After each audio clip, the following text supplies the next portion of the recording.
Selamat malam dan selamat datang Bapak Ibu dan teman-teman semuanya. Selamat datang kembali di BCA World Summit Online 2024. Nah, dengan saya Reginald Suryanto, Bapak Ibu selaku Investment Specialist BCA yang akan menjadi moderator pada acara malam hari ini Bapak Ibu. Dan ini sesi yang menurut saya pribadi saya sudah tunggu-tunggu Bapak Ibu. Pensiunan tetap gajian. Nah, menurut Bapak Ibu pensiun tuh gimana gitu ya. Nah ini mungkin saya mau ajak Bapak Ibu untuk kontemplasi dulu secara singkat sebelum nanti kita masuk ke sesinya. Tentu saja dengan narasumber yang luar biasa Bapak Ibu. Nah saya mau spill juga nih Bapak Ibu kalau narasumber kita pada malam hari ini. Wah, he's a legend Bapak Ibu. Nah ini dia sudah datang di layar Bapak Ibu semua. Bapak Suman Situboyan. Halo Pak, selamat malam Mas Suman. Selamat malam, terima kasih. Thank you ya Pak, sudah bersedia untuk jadi narasumber dan cerita-cerita Pak. Ya. Tapi sebelum ke sana Bapak Ibu, saya mau ajak Bapak Ibu untuk duduk manis juga ya. Stay tune, karena sekali lagi Bapak Ibu, ini akan jadi sesi yang luar biasa banget Bapak Ibu. Nah, tanpa berlama-lama lagi ya Bapak Ibu, saya mau ajak Bapak Ibu untuk kenalan sama Pak Suman dulu secara singkat gitu. Pak Suman izin kita mau bacakan nih perjalanan karir Pak Suman. Di sini Bapak Ibu akan menemukan kenapa sih kok Pak Suman tadi Regi mention sebagai seorang legend gitu di BCA ya. Nah, kita lihat Bapak Ibu di layar Bapak Ibu sekarang sudah muncul ya. Ini adalah journey dari Bapak Suman Situboyan, di mana Pak Suman itu memulai karir sebagai office boy Bapak Ibu di tahun 1985 sampai 1990. Luar biasa sekali Pak. Ini jarang sekali loh Pak saya temukan ya. Sampai akhirnya diangkat menjadi staf ekspor impor, kepala bagian LC impor, dan juga kepala bidang ekspor impor dari 1990 sampai 2000, kemudian dipercaya menjadi kepala urusan dan kepala Biro Layanan Perdagangan Internasional dari 2001 sampai 2016 Bapak Ibu. Dipercaya menjadi kepala layanan perdagangan internasional Bapak Ibu atau setara dengan Senior Vice President. Luar biasa ya Pak Suman, Bapak Ibu, dan akhirnya Pak Suman pensiun dan menjadi pengusaha galon isi ulang. Wah, nah ini yang nanti kita akan bahas ya. So Bapak Ibu, kalau Bapak Ibu dan teman-teman mungkin ada yang dari berbagai usia yang mungkin masih jauh dari kata pensiun, tetap stay tune karena di sini akan banyak banget value yang Bapak Ibu bisa dapatkan. Plus Bapak Ibu mungkin dan teman-teman bisa share juga nih ke om, tante, mama, papa atau orang terdekat yang sebentar lagi pensiun. Nah, mungkin tadi teman-teman udah nempel di kepala kalau Pak Suman ini adalah legend, Pak, gitu ya. Nah, perjalanan karir itu luar biasa sekali, Bapak Ibu dan teman-teman ini lain daripada yang lain gitu ya. Nah, saya izin dong, Pak, korek-korek sedikit gitu. Sebenarnya Pak Suman kok bisa gitu, Pak, memulai karir dari office boy dan mengakhirinya itu di management level, which is Senior Vice President ya Pak, setara dengan Senior Vice President atau Eselon 2 kalau di BCA. Betul. Boleh Pak, di-sharingkan dan diceritakan Pak. Oke, terima kasih. Memang tidak mudah menjalani pertama kali seorang lulusan SMA yang dari daerah harus bergabung di salah satu perusahaan terbesar, yaitu BCA pada saat itu. Tentu saya bertemu dengan orang-orang besar pada saat itu dengan dasar hanya sebagai lulusan SMA. Tentu ini tantangan yang paling besar yang saya hadapi. Bagaimana saya harus berkomunikasi dengan orang-orang yang tentu terpilih, pasti latar belakangnya dari universitas yang terkenal di luar negeri maupun di dalam negeri. Ini yang terus saya harus usahakan, sehingga upaya yang saya lakukan pada saat itu adalah bagaimana meningkatkan diri saya agar mudah berkomunikasi dengan teman-teman yang ada di BCA yang notabene mereka adalah orang-orang maju semua. Lalu kemudian kalau pada saat itu bersama dengan teman-teman office boy, karena pada saat itu kami selaku office boy di tahun 85 sampai tahun 90 itu tidak boleh sembarangan masuk ke ruang kerja. Kami itu akan ngumpul di pantry atau dapur. Disitulah kami berinteraksi dan kemudian dari berbagai macam latar belakang. Kemudian apa yang dikonsumsi oleh teman-teman pada saat itu yang saya lihat yang tidak menolong, menurut saya pada saat itu tidak menolong saya untuk bisa berkomunikasi dengan teman-teman yang ada di kantor pada saat itu. Lalu kemudian saya memutuskan untuk berbeda dengan mereka, ambil jalan sendiri. Kalau mereka pada saat itu, mungkin saat ini koran Jakarta Post tidak muncul lagi ya, yang berita-berita tentang pembunuhan, apa segala macam. Saya memilih untuk membaca koran yang lebih berkualitas, tentu yang isinya ini nanti saya bisa akan ceritakan ke teman-teman sebagai bahan komunikasi untuk bisa berkomunikasi dengan teman-teman pada saat itu. Itu yang saya lakukan sehari-hari. Kemudian dengan pendapatan yang sangat terbatas, saya selalu berusaha untuk bisa menyimpan dengan cita-cita saya akan kuliah pada saat itu. Itu yang menjadi. Dan kemudian di samping kuliah saya menambahkan kursus-kursus lainnya yang tentu tidak mudah buat saya sebagai seorang office boy yang berpendapatan sangat minim sekali pada saat itu untuk menyisihkan sebagian dari pendapatan saya untuk saya simpan untuk mendapatkan pendidikan yang lebih tinggi. Itu yang usaha-usaha yang paling berat menurut saya yang Mas Regi yang saya lakukan pada saat itu di waktu saya masih di office boy. Luar biasa sekali Pak. Mungkin secara value gitu berarti Pak Suman harus berani berbeda ya Pak. Betul. Ya? Harus ada sesuatu yang mungkin membedakan nih Bapak Ibu dan teman-teman antara kita dengan orang-orang yang mungkin bisa dibilang peers kita gitu. Betul. Ya Pak. Sehingga Pak Suman bisa menonjol. Nah ini Bapak Ibu bukan cuma untuk yang pensiun doang ini sesinya. Benar-benar buat kita yang lagi meniti karir juga cocok banget. Ya, betul. Luar biasa. Berarti yang kita bisa ambil pelajarannya adalah ya kegigihan. Saya lihat Pak Suman juga memang mungkin tipikal orang yang tadi senang membaca. Setuju. Dan tidak hanya itu, yang dibaca juga berbobot. Tentu. Berita tentu. Gitu ya Pak ya. Kondisi-kondisi ekonomi gitu ya. Nah, ini memang sangat-sangat penting ya Bapak Ibu ya. Mungkin di luar sana banyak sekali distraksi sekarang kan sosial media banyak banget ya Pak ya. Bahas gosip ini, gosip itu. Ya. Tapi balik lagi bagaimana kita yang mengatur. Kita mau bacanya yang mana. Ya. So, itu Bapak Ibu, kalau misalnya mau seperti Pak Suman, harus punya satu kebedaan dengan yang lain. Yang kedua, rajin belajar. Betul. Itu benar-benar pondasi ya Pak Suman. Oke, thank you Pak Suman, Bapak Ibu dan teman-teman. Nah, sekarang kita baru masuk nih ke yang benar-benar judul sesinya.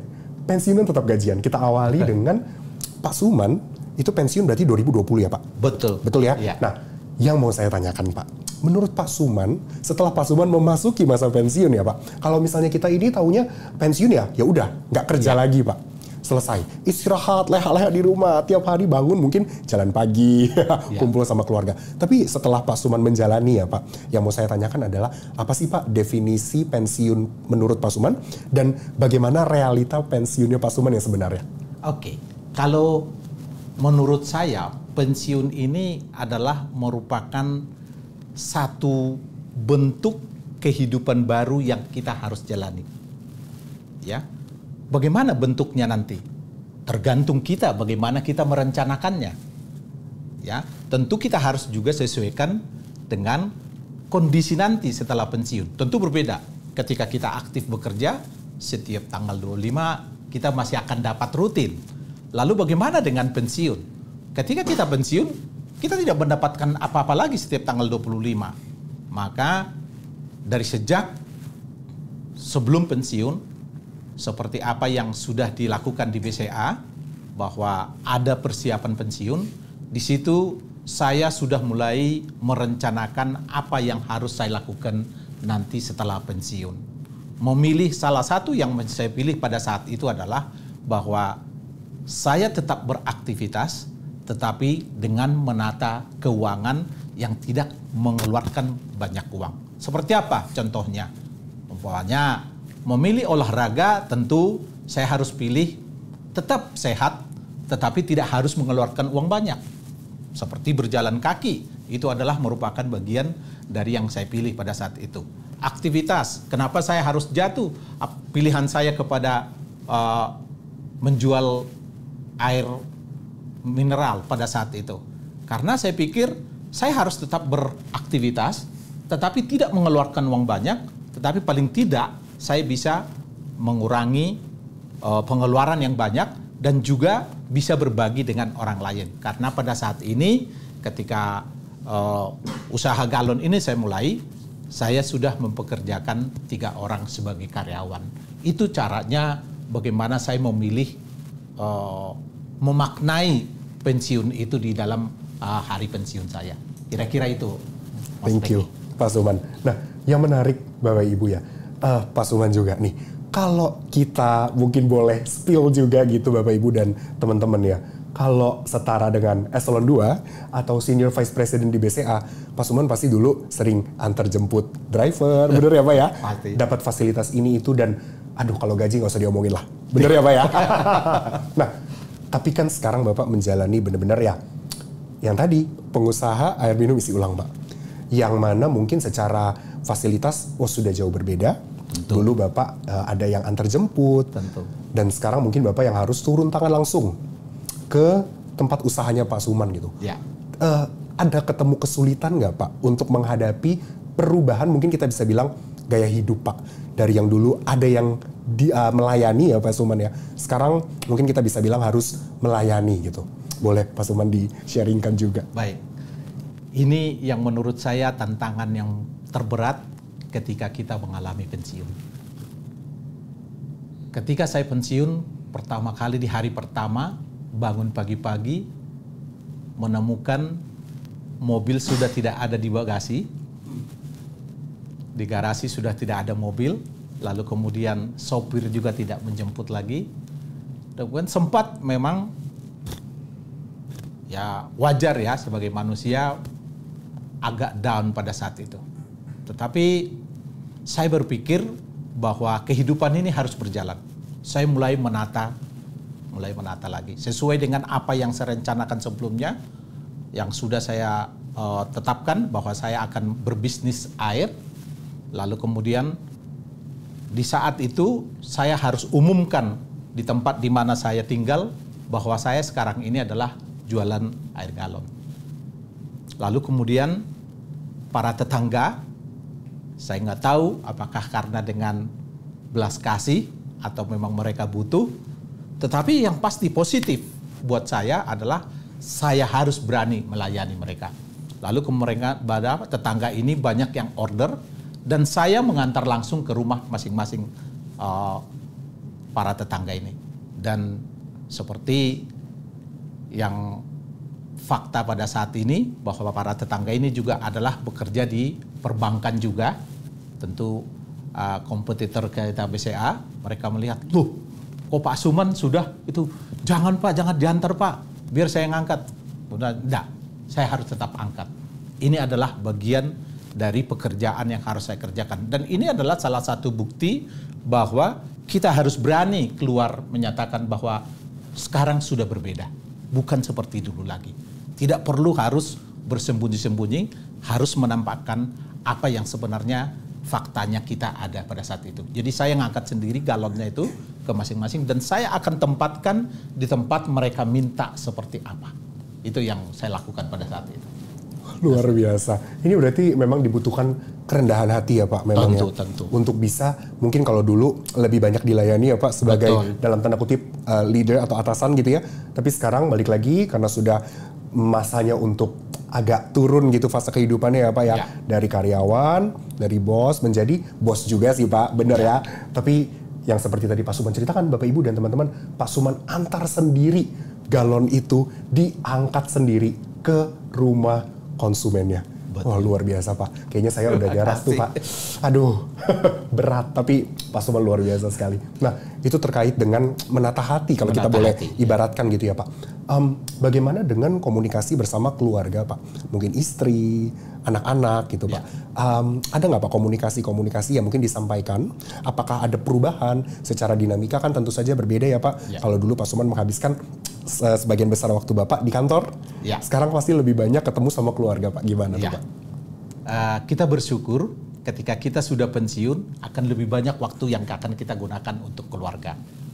Tetapi kita juga harus berhati-hati.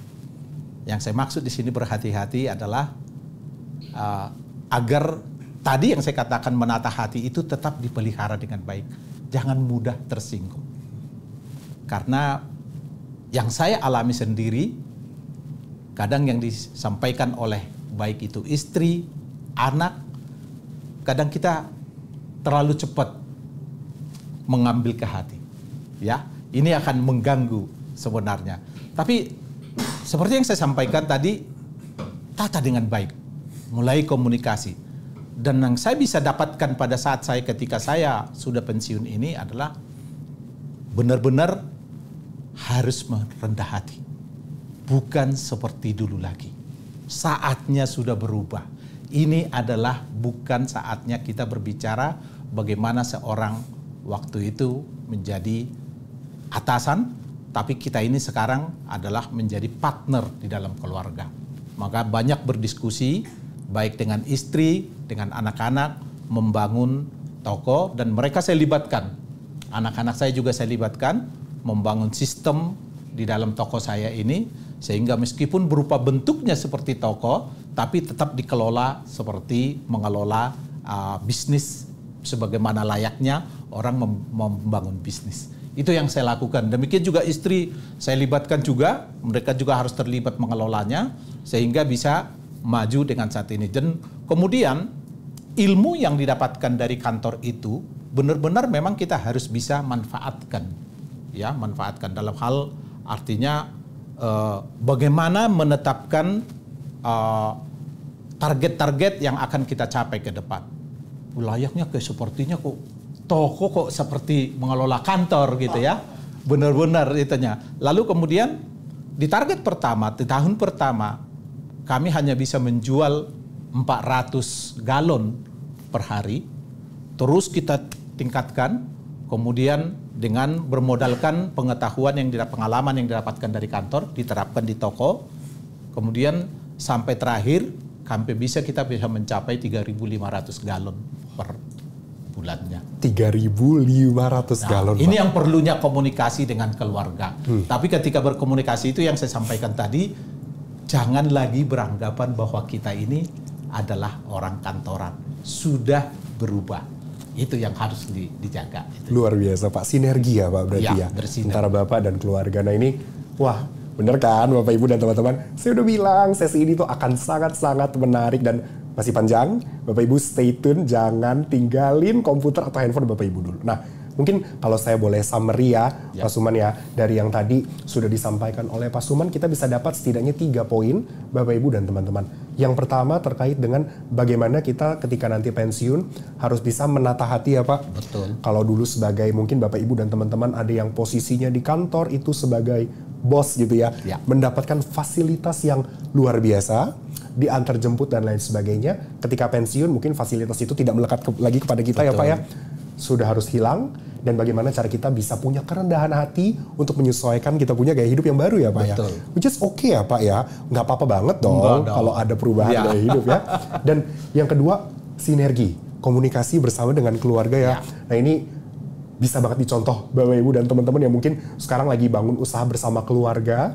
Value yang tadi Pak Suman sampaikan itu pasti sangat bermanfaat buat kita semua. Dan yang terakhir ini saya kutip sedikit dari tadi cerita-cerita yang sudah Pak Suman sampaikan. Pak Suman selalu memperjuangkan bagaimana cara Pak Suman ini tetap bisa bermanfaat untuk orang sekitar ya Pak ya. Tentu.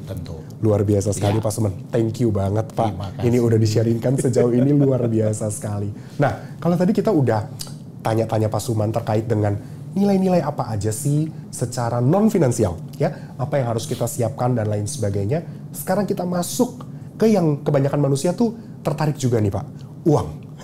Ya, yang namanya pensiun, Bapak Ibu dan teman-teman pasti butuh yang namanya uang untuk persiapan kita pensiun gitu ya. Nah kalau boleh tahu nih Pak Suman, bersedia lah ya Pak, spill sedikit gitu ya. Gimana sih cara Pak Suman itu bisa mempersiapkan masa pensiun Pak Suman dengan sangat baik? Karena mungkin Bapak Ibu dan teman-teman banyak melihat orang pensiun tuh jadi stres gitu ya, kayak tidak bisa menikmati hidup. Tapi kalau kita lihat sosok Pak Suman di sebelah saya ini, Bapak Ibu dan teman-teman, jauh dari kata stres gitu ya, sangat-sangat berseri-seri Pak Suman. Nah saya mau tanya sih Pak sebenarnya gitu ya, dari perencanaan keuangan Pak atau apa sih Pak yang Bapak siapkan lah gitu ya, untuk bisa fulfill masa pensiunnya Pak Suman gitu. Ya, baik. Ini sebenarnya dalam hal merencanakan keuangan ini adalah menurut saya hal sederhana. Karena ketika saya menjadi office boy pun ini saya praktekkan bagaimana saya harus memaksa menyisihkan sebagian dana untuk saya simpan untuk perencanaan ke depan.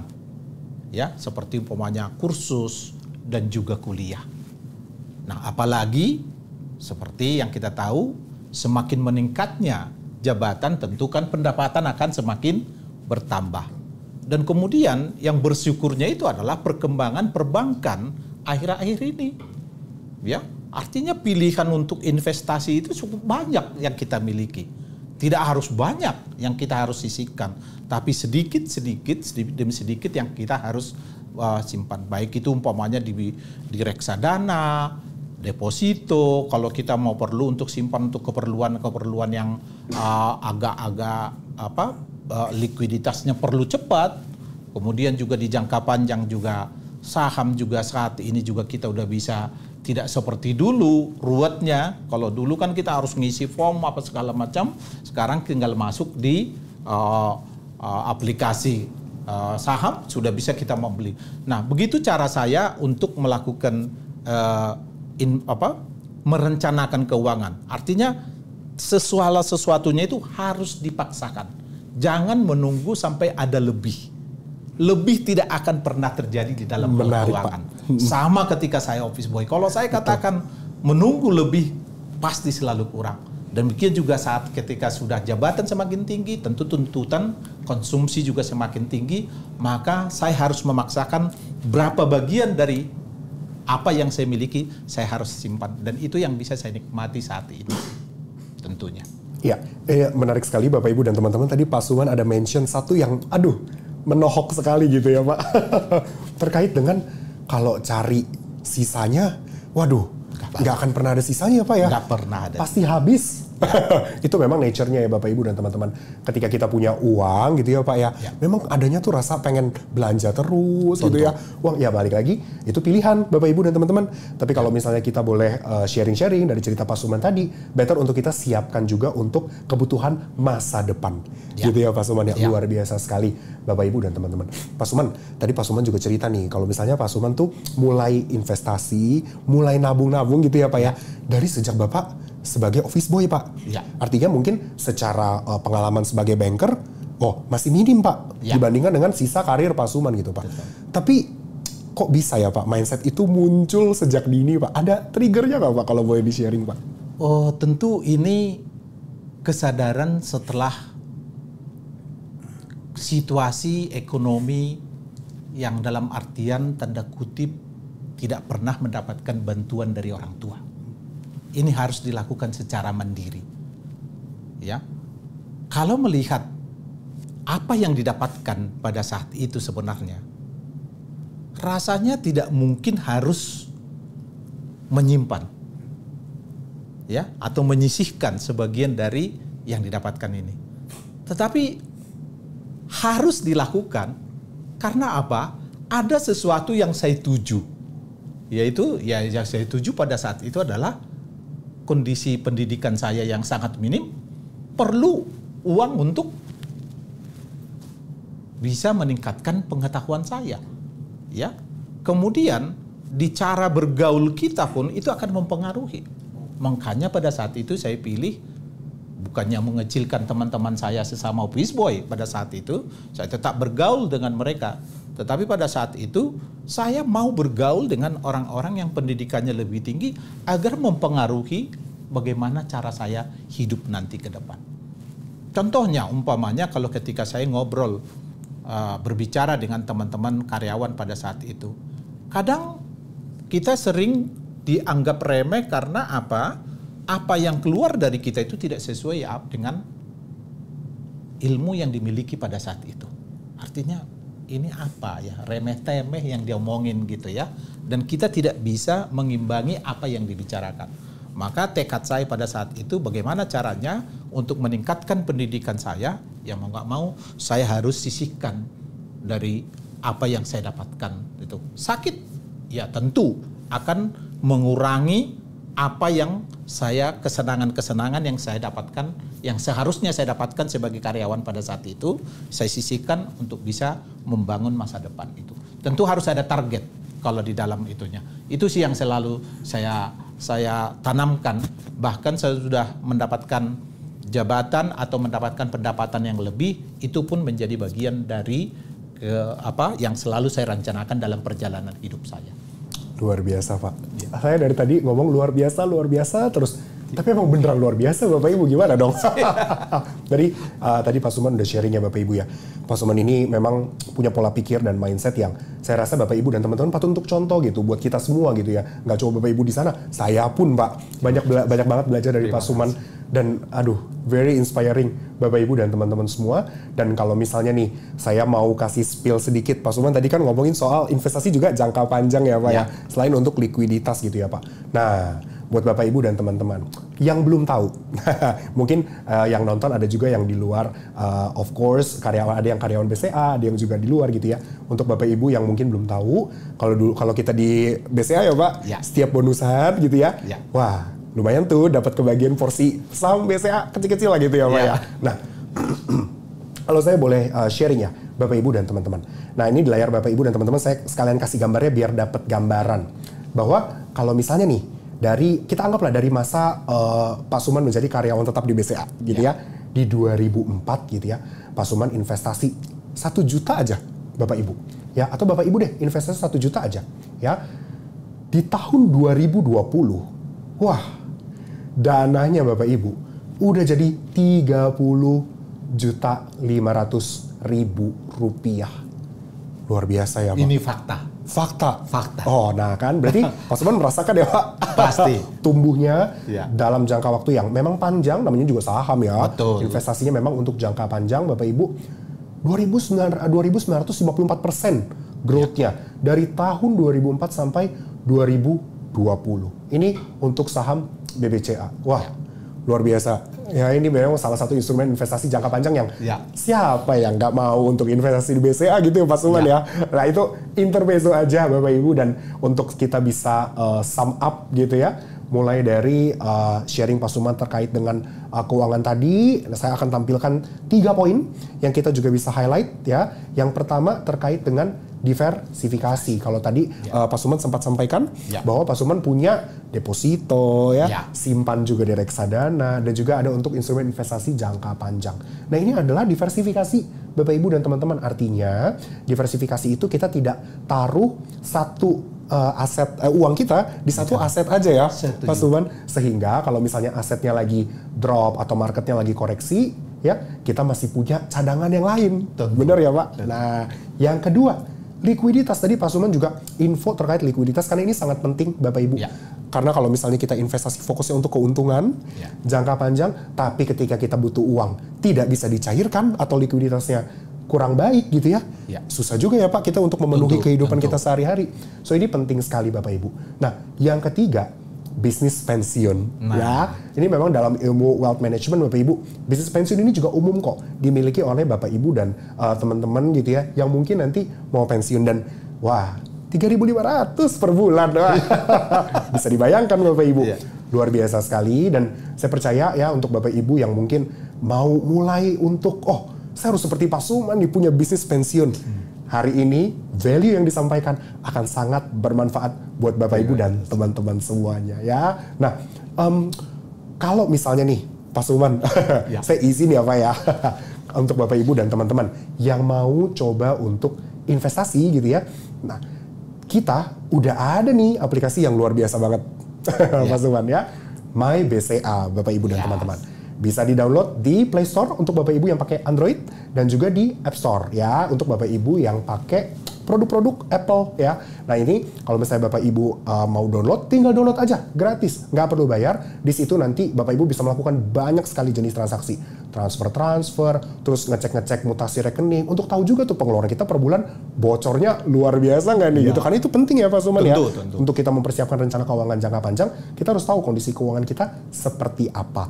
Nah nanti di situ ada fitur namanya fitur Welma Bapak Ibu. Di situ ada reksadana, ada obligasi, baik pasar perdana maupun pasar sekunder. Di situ Bapak Ibu bisa cek semuanya, bisa langsung transaksi. Dan kalau misalnya tadi yang Pak Suman juga mention soal deposito, di MyBCA juga ada deposito Bapak Ibu. Jadi cus, langsung di download aja. Nah, sebelum kita masuk ke sesi Q&A, Pak Suman, saya yakin Bapak Ibu dan teman-teman banyak banget yang mau tanya-tanya ke Pak Suman. Sosok yang very inspiring Bapak Ibu, especially untuk kami-kami yang masih meniti karir di BCA Bapak Ibu.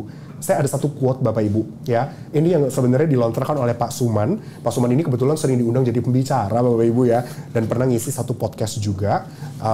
Pak Suman di situ bilang, Bapak Ibu, kalau misalnya kita ini sebagai manusia sudah ditakdirkan oleh Tuhan untuk menjadi sesuatu atau mencapai ke satu titik ya. Tapi kita tidak akan pernah sampai ke titik itu dengan hanya berdiam diri. Betul ya Pak? Tentu. Betul. Dan itu memang yang harus kita selalu karyakan gitu ya dalam hidup kita, yaitu usaha dan kegigihan yang luar biasa. Thank you banget Pak Suman atas sharingnya. Kita langsung masuk ke sesi Q&A ya.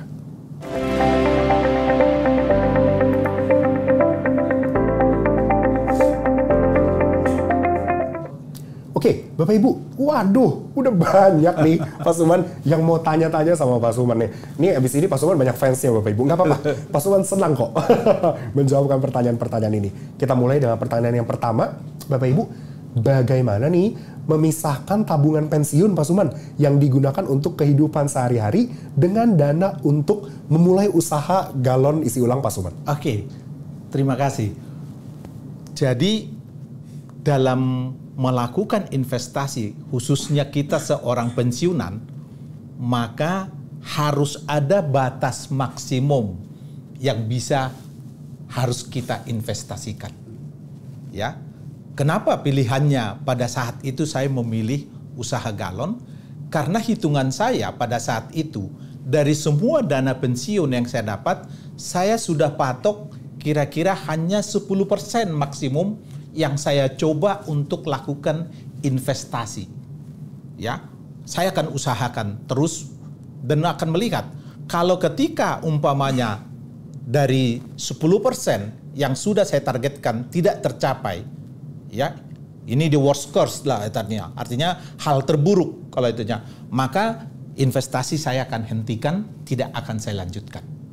Itu harus ada pengaturannya. Jadi jangan pernah semua dana pensiun kita tempatkan untuk berinvestasi. Jadi harus punya hikmat, ya, bijaksana untuk memilih mana berapa jumlah yang harus kita investasikan dari dana pensiun yang kita dapatkan. Karena dana pensiun ini juga harus kita sisihkan juga untuk keperluan kita yang lainnya. Ya, menurut saya itu yang harus kita gunakan. Jadi ada batas maksimum atau jumlah-jumlah tertentu yang boleh kita lakukan investasi. Nah, itu menarik tuh Bapak Ibu dan teman-teman. Thank you Pak Suman jawabannya. Artinya mungkin memang kalau misalnya ketika kita masih muda gitu ya Pak ya, tujuan untuk investasi itu adalah untuk returnnya kita bisa cetak yang cukup tinggi gitu ya, untuk memenuhi tujuan keuangan kita. Tapi at the end of the day, tujuan keuangan kita yang paling terakhir mungkin bisa dibilang adalah pensiun. Sehingga ketika kita bisa sampai di titik itu, maka fokus kita adalah bagaimana kita memaintain gaya hidup kita ketika pensiun ya Pak ya. Betul. Instead of mencari keuntungan yang lebih tinggi lagi ya Pak. Thank you Pak Suman atas jawabannya. Kita langsung masuk ke pertanyaan yang kedua. Bagaimana cara mengatur dana pensiun yang sudah dikumpulkan untuk kehidupan sehari-hari? Mungkin lebih ke budgeting Pak Suman nih. Budgeting, betul. Iya, ini harus kita lakukan budgeting seperti yang saya sampaikan tadi, harus ada batas maksimum. Kemudian kita harus berpikir ketika kita melakukan investasi ini di titik kita pensiun, tidak harus berpikir lagi untuk mendapatkan untung yang sebesar-besarnya, tetapi harus juga berpikir dan mulai melakukan bagaimana kita investasi yang namanya berbagi sesama. Karena ini udah saatnya kita harus berbagi.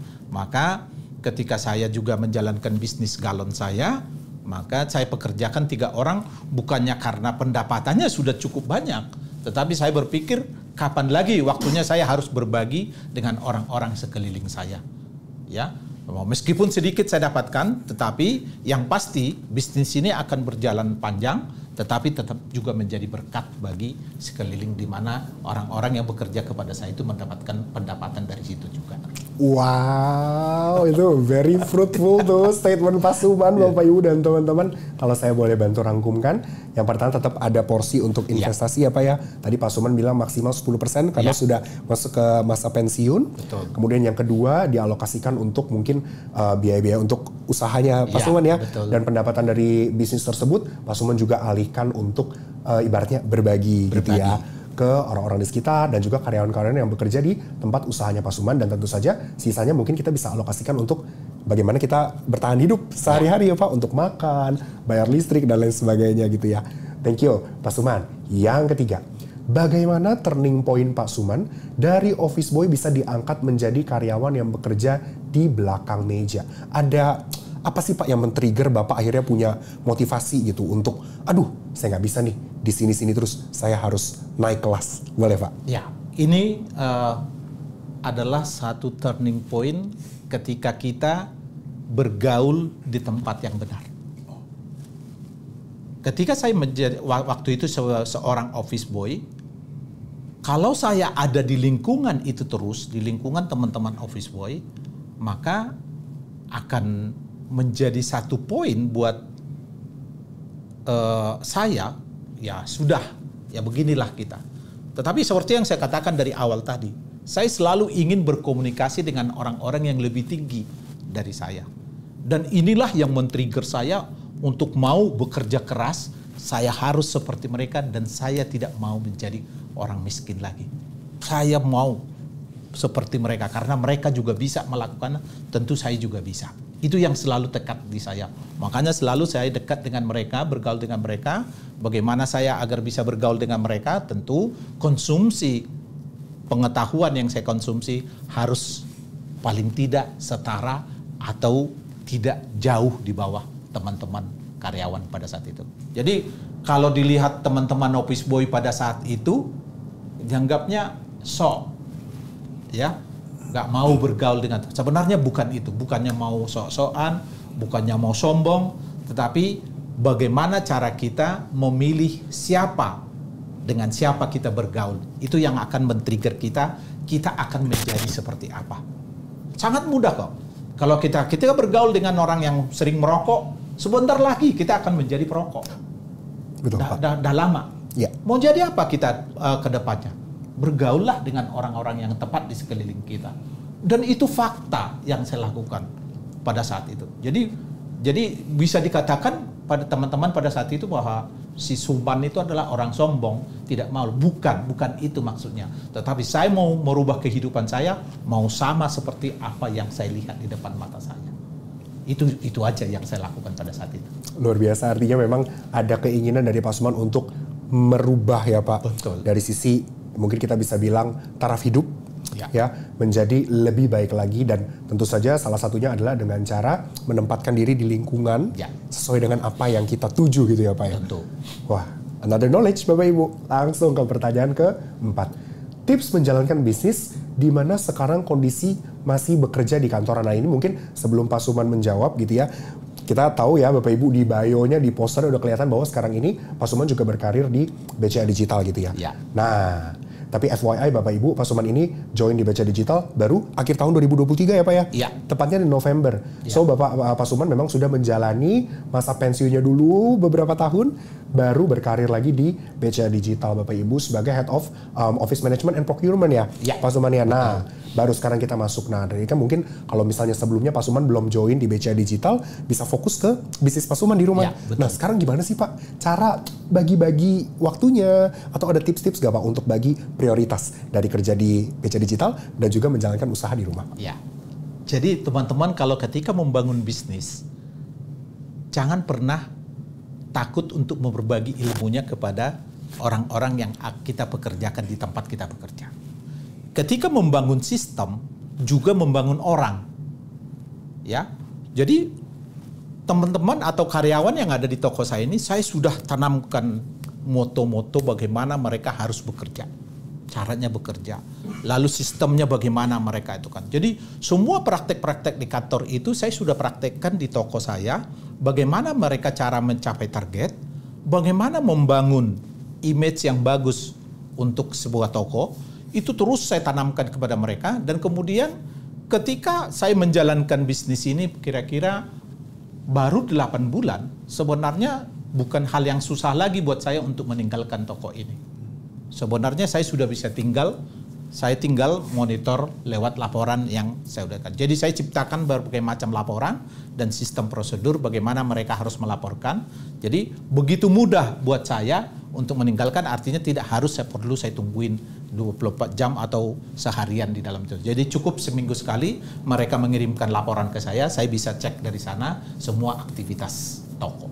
Artinya mungkin kita bisa tekankan pada people development ya Pak ya. Yes. Ketika kita groom karyawan, rekan-rekan kerja kita menjadi lebih baik, kita bisa mendelegasikan ya Pak Betul. ya sebagian besar tanggung jawab kita terhadap bisnis yang sedang Bapak Ibu dan teman-teman jalankan. It's a very good point Pak Suman, thank you so much. Kita lanjut, biasa kalau laki-laki itu punya hobi yang bikin dompet terkuras. Misalnya hobi kicau mania, atau ini hobi kicau mania tuh apa ya? Saya juga baru pertama dengar gitu ya. Atau hobi mobil ya, mau tambah-tambah perabotan ini di mobilnya, tambah lampu, ganti apa segala macam, just biayanya besar. Nah, kalau Pak Suman hobinya apa Pak? Dan bagaimana memanage pengeluaran dari dana pensiun untuk tetap memenuhi kebutuhan hobi dari Pak Suman? Ya, kalau hobi sebenarnya bagaimana pembiasaan diri. Kalau kita katakan kadang agak sulit menyatakan ini hobi atau memang keinginan. Nah, kalau saya dari keinginan itu dulu yang saya datang duluan, keinginan untuk umpamanya membelanjakan uang. Saya memilih untuk saya bisa berolahraga dengan jalan kaki, tentu dengan hanya modal sepatu. Tentu ya kita beli yang berkualitas sudah bisa kita pakai untuk setahun. Itu cara-cara memilih. Kemudian kalau umpamanya ada kegiatan-kegiatan hobi yang dikatakan hobi atau memang keinginan untuk melakukan kegiatan yang artinya mengeluarkan uang yang banyak, saya akan tahan diri dulu. Saya akan memilih mana kegiatan yang bisa mengeluarkan uang lebih sedikit. Karena tidak zamannya lagi, karena sudah pensiunan. Ini kita harus sadari bahwa kita harus memilih mana yang kegiatan-kegiatan yang tidak mengeluarkan uang banyak. Itu yang harus kita batasi. Karena seperti yang saya katakan tadi, banyak sebenarnya keinginan-keinginan yang ada di dalam hati, tetapi kalau dihitung uangnya tidak akan seperti ketika kita masih aktif bekerja dulu lagi. Itu harus kita tahan. Berarti memang ada perubahan ya Pak ya. Yes, perubahan. Nah, ini Bapak Ibu dan teman-teman bisa take it as a tips lah gitu ya. Ibaratnya kalau misalnya Bapak Ibu dan teman-teman hobinya dilihat-lihat banyak menguras dompet nih ya. Ketika mungkin nanti sudah pensiun, ada beberapa hal yang harus di-adjust ya Pak ya. Untuk bisa memenuhi lifestyle dan juga kebutuhan ketika kita sudah pensiun. Dan mungkin kalau aku boleh tambahin sedikit Bapak Ibu dan teman-teman, Pak Suman, kita tuh di dalam keuangan tuh ada satu teori yang juga saya baru dengar tahun ini ya. Namanya money dial Pak. Artinya ini adalah satu hal yang kalau misalnya kita keluarin uang untuk hal ini tuh akan membuat kita happy-nya tuh happy banget. Jadi mungkin itu yang kita harus temukan dulu. Tapi kalau misalnya makan ini happy, beli ini happy, beli itu happy, beli ini happy, itu bukan money dial namanya. Basically it's a consumptive behavior aja sih. Itu another tips aja Bapak Ibu dan teman-teman. Semoga menjawab. Nah, langsung ke pertanyaan berikutnya. Bagaimana sih Pak Suman bisa melihat opportunity bisnis galon ketika saat ini itu banyak banget bisnis-bisnis baru yang booming Pak? Oke. Sangat mudah pada saat itu, sebenarnya sangat mudah melihat opportunity itu. Satu hal, saya sadar bahwa saya tidak mudah lagi, sudah orang pensiunan dan harus memilih mana yang mudah di manage, diatur. Salah satunya adalah menurut saya karena itemnya besar-besar dan tidak banyak variannya, maka saya memilih waktu itu dengan galon. Meskipun terakhirnya saya tambahkan lagi ada beras, ada gas juga yang jual, tapi masih dalam kondisi mudah di manage. Dan kemudian uang yang akan kita investasikan di dalam barang-barang tersebut lumayan cukup cepat berputarnya. Ya, artinya kalau begitu kita belanja hari ini, dalam 2 hari sudah ada returnnya. Artinya ada sesuatu yang kita dapatkan. Itu adalah hal-hal yang mudah. Jadi jangan terlalu berpikir yang terlalu high lagi, terlalu tinggi-tinggi, ya. Sementara kemampuan kita sebenarnya sudah sampai di situ. Artinya kalau saya simpulkan, sadar diri itu yang harus menjadi pegangan saya ketika saya memutuskan untuk menjalankan bisnis galon ini. Nah, ini menarik sekali nih Bapak Ibu dan teman-teman. Jadi intinya kita juga harus tahu ya kapasitas kita gitu ya Pak Suman ya. Betul. Sejauh mana sih kita bisa menjalankan bisnis ini. Karena balik lagi ketika sudah pensiun itu sudah tidak semata-mata untuk mengumpulkan kekayaan ya Pak ya. Tapi ya simply untuk berbagi, bermanfaat bagi sekitar dan juga bisa tetap menghidupi kehidupan kita sehari-hari. Dan balik lagi percuma kalau misalnya jalanin bisnis booming gitu ya Pak ya. Tapi kitanya juga secara manusia tidak bisa menjalani hidup sebagaimana mestinya orang udah pensiun santai-santai gitu ya Pak ya. Nah itu another experience dan juga tips dari Pak Suman dan sedikit saya tambahkan aja. Nah nextnya, bagaimana diversifikasi investasi Pak Suman pada saat masih muda hingga pensiun Pak? Oke, jadi waktu saya masih muda ketika kuliah sudah saya lengkapin semua, saya sudah berpikir untuk menempatkan di jangka panjang untuk nanti bekal saya di masa pensiun. Dan itu faktanya, memang modal itulah yang saya tarik untuk saya tempatkan menjadi tempat saya berbisnis di Aqua saat ini. Jadi artinya ketika saya taruh di saham, saya lihat sudah memang saatnya itu, maka sebagian saya tarik, saya tempatkan di itu. Karena menurut saya mirip-mirip juga beli saham dengan menempatkan barang dalam bentuk di toko. Nah, itu yang saya diversifikasinya. Meskipun tetap saya pertahankan untuk dana keluarga di dalam bentuk deposito, tentu saya akan pilih deposito yang ARO, yang perpanjangan setiap bulan. Artinya sekarang ini kan sudah menguntungkan. Artinya kadang kita juga mencairkan deposito pun sudah tidak ada penalti biasanya kalau kita itu kan. Jadi banyak hal-hal yang menguntungkan lah dilakukan diversifikasi. Tapi kalau saya sendiri untuk investasi jangka panjang itu sangat penting buat itunya. I see. Ya. Jadi memang balik lagi ke tujuan keuangan ya Pak Suman ya. Kalau memang tadi Pak Suman sharing kebutuhannya adalah untuk langsung ketika kuliah udah langsung siapin dana pensiun, which is itu jangka panjang sekali, taruh ke produk investasi yang lebih agresif ya Pak ya. Untuk jangka panjang memang, dan taruh di bisnis juga itu termasuk investasi yang juga cukup agresif lah kita bisa bilang, karena perputarannya begitu cepat. Tapi satu hal yang tadi Pak Suman sempat sampaikan, saya boleh highlight sedikit gitu ya, terkait dengan pendidikan. Banyak banget Pak orang-orang zaman sekarang tuh yang bilang edukasi tuh aduh nggak penting lah, langsung kerja aja. Tapi ini menariknya dari Pak Suman, Bapak Ibu dan teman-teman, Pak Suman tetap mau berusaha untuk meraih mulai dari D3, kemudian S1, akhirnya bisa jadi karyawan di BCA ya Pak ya. Nah itu juga salah satu menurut saya pribadi investasi ya, uang-uang yang kita keluarkan untuk biaya pendidikan. Betul. It's also one of our investment yang kita bisa tarik returnnya di jangka panjang di masa mendatang. Thank you Pak.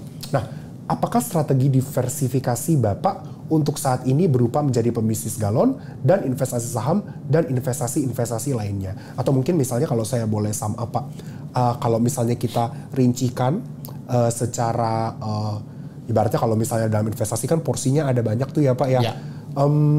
Strategi diversifikasinya Pak Suman itu Bapak mengikut sertakan bisnis Bapak atau pure di keuangan aja? Jadi bisnis tuh punya posnya sendiri gitu. Ya. Ibaratnya gitu. Kalau saya kalau saya mengatur bisnis sekarang, bahwa untuk bisnis yang saya jalankan saat ini seperti yang saya sampaikan tadi, itu porsinya hanya berapa persen dari keuangan yang saya miliki. Kemudian demikian juga di deposito, karena kebutuhan saya hanya mengantisipasi kebutuhan-kebutuhan yang sifatnya jangka pendek, ya tentu saya akan tempatkan hanya berapa persen. Ya, yang paling banyak saya tempatkan itu adalah di jangka panjang. Ya, tentu tanpa mengabaikan untuk kebutuhan sehari-hari yang saya butuhkan. Itu udah pasti. Ya, seperti di saham itu udah pasti akan lebih banyak saya tempatkan sama di reksadana. Itu menarik Bapak Ibu ya. Jadi memang diversifikasi, kalau memang mau punya usaha, tidak ada salahnya untuk kita tetap pegang ya Pak, instrumen investasi dalam bentuk keuangan. Betul. Karena bagaimanapun juga instrumen investasi dalam bentuk instrumen keuangan itu biasanya sih lebih liquid gitu ya Pak Suman ya. Dan yang tadi kalau misalnya Bapak Ibu dan teman-teman punya kebutuhan untuk jangka pendek, bisa taruh di deposito gitu ya Pak. Atau mungkin reksadana pasar uang. Jangka panjang bebas, bisa ditaruh di saham, bisa di reksadana saham. Tapi intinya sih kalau secara pengetahuan keuangan ya Pak, atau teori keuangan, diversifikasi itu adalah hal yang penting untuk kita lakukan, Bapak Ibu dan teman-teman, karena itu bisa manage kita punya resiko, which is sudah dilakukan juga oleh ini saksi hidup, Bapak Ibu. Pensiun dengan wajah berseri-seri loh, tidak salah lah ilmunya pasti. Nah, satu lagi Pak, ini pertanyaan terakhir. Saya kalau misalnya disuruh mengerjakan job desk yang bukan job desk saya Pak, itu saya suka kesel. Saya kesannya ini bukan saya ya, yang nanya ya. Bagaimana sih Pak cara merubah mindsetnya? Karena kalau Pak Suman tadi cerita sebagai office boy, dan saya juga sempat dengar-dengar selentingan. Katanya Pak Suman dulu sering dimintain tolong ya Pak untuk ngerjain kerjaan anak-anak. Nah itu mungkin beberapa dari teman-teman yang nonton suka sebel gitu, Pak, ini kan bukan kerjaan saya gitu. Kok saya disuruh kerjain? Tapi Pak Suman kayaknya berbeda nih Pak. Boleh Pak diceritakan? Oke. Untuk teman-teman yang masih berkarir saat ini, cara terbaik untuk kita bisa mendapatkan ilmu pengetahuan dari seseorang bukan dengan cara memaksa, apalagi ya, dan juga itu bantu teman-teman yang ilmunya Anda butuhkan. Saya sudah praktekkan ketika saya menjadi pertama kali diangkat dari office boy menjadi karyawan. Ya, di kesibukan teman-teman ini mengerjakan pekerjaannya, tentu akan menjadi momok kalau kita datang bertanya kepada teman-teman ini. Nanya itu, nanya ini. Apa cara yang paling baik untuk bisa mendapatkan ilmu pengetahuan yang dimilikinya, yang notabene dia tidak mau berbagi sama kita? Kalau saya tipsnya teman-teman adalah saya akan ambil pekerjaan yang dikerjakannya.